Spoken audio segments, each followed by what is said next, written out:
Kamu uang tak kenal saudara. Aku susah kamu tak peduli. Giliran kamu susah sibuk mencari bantuan dari sini.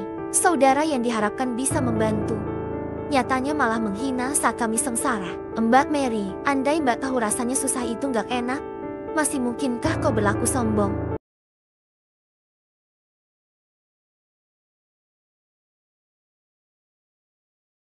Dik, Mas urus administrasi dulu.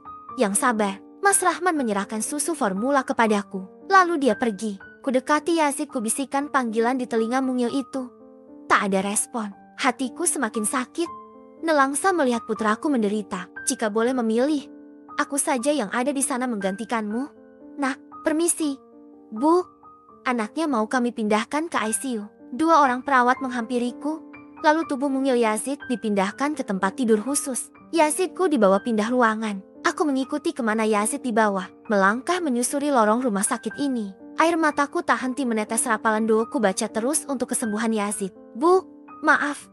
Ibu tunggu saja di luar, kata si perawat. Yazidku dibawa ke ruangan ICU khusus bayi. Aku hanya bisa melihat lewat dinding kaca. Ada beberapa pasien bayi di ruang itu. Permisi, Bu, anaknya minum ASI atau susu formula?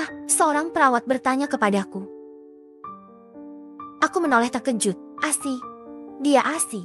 Aku gugup. Kalau gitu, tolong ASInya diperah. Nanti bisa diberikan kepada saya.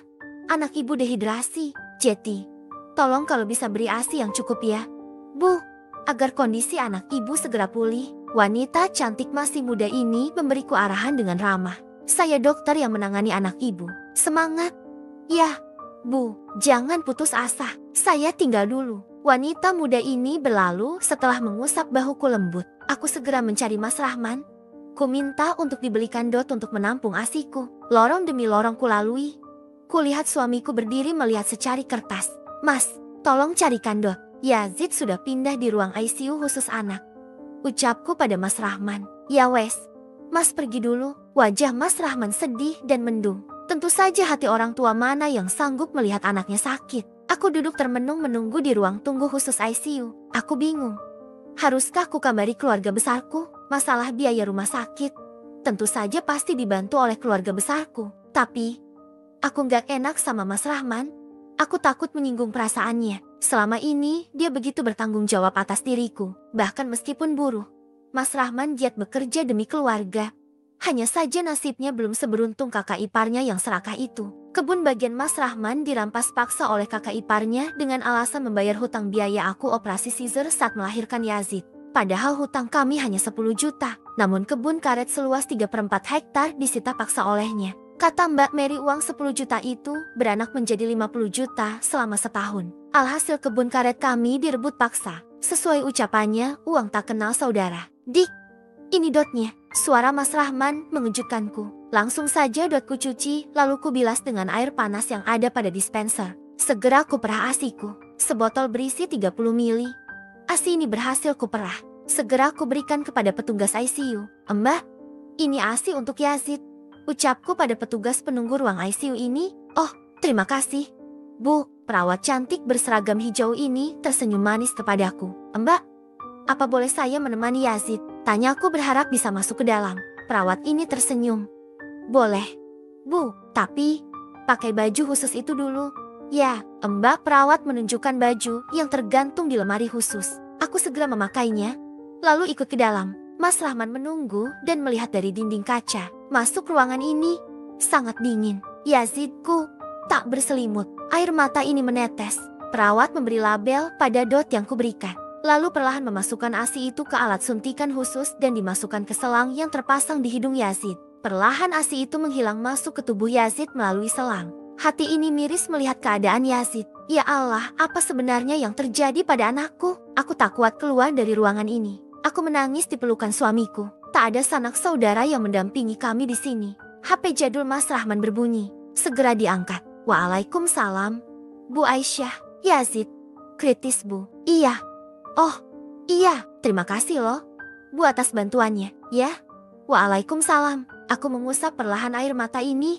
Mas, aku mau ngasih kabar ibuku. Boleh ya? Mas, pintaku pada Mas Rahman. Sebentar, Mas telepon Kang Handoyo dulu. Mas Rahman berusaha menghubungi kakaknya. Nyambung. Tapi enggak diangkat. Mas Rahman wajahnya bingung. Sudahlah, Mas, jangan hubungi dia. Mas nggak ingat apa kata istrinya tadi. Sini HP-nya, aku mau nelpon ibu. Ucapku sambil menangis. Segera aku hubungi keluargaku, mengabarkan kondisi Yazid. Tangisku pecah saat menelpon ibu. Iya, Rum, sudah. Jangan nangis, ibu dan semuanya ke rumah sakit sekarang. Kamu sudah makan? Bawa ganti nggak? Kalau nggak biar ibu bawakan. Yang sabar.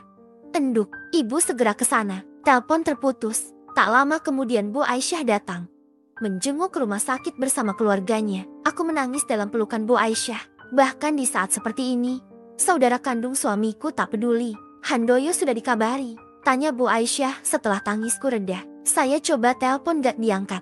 Bu, Mas Rahman lemas. Ya Allah, kebangetan banget itu kakakmu. Biar nanti saya yang bicara sama mereka. Bu Aisyah geram. Enggak, ku salah Bu. Kami nggak mau musik kehidupan Kang Handoyo dan Mbak Mary. Cukup sudah penghinaan yang diucapkan Mbak Mary pada kami. Kenangku sedih. Mereka tak menganggap kami ini saudara. Bu, kami ini cuma orang miskin beda kasta dengan mereka. Tangisku kembali muncul. Astagfirullahalazim. Benar-benar keterlaluan kakak iparmu itu. Biarkan Allah yang negur mereka. Bu Aisyah geram. Saat kami sedang ngobrol dengan keluarga Bu Aisyah, namaku dipanggil. Keluarga pasien Yazid ditunggu di ruangan dokter. Panggil seorang perawat. Ada apa? Ya, bukannya barusan aku sudah kasih Yazid ASI.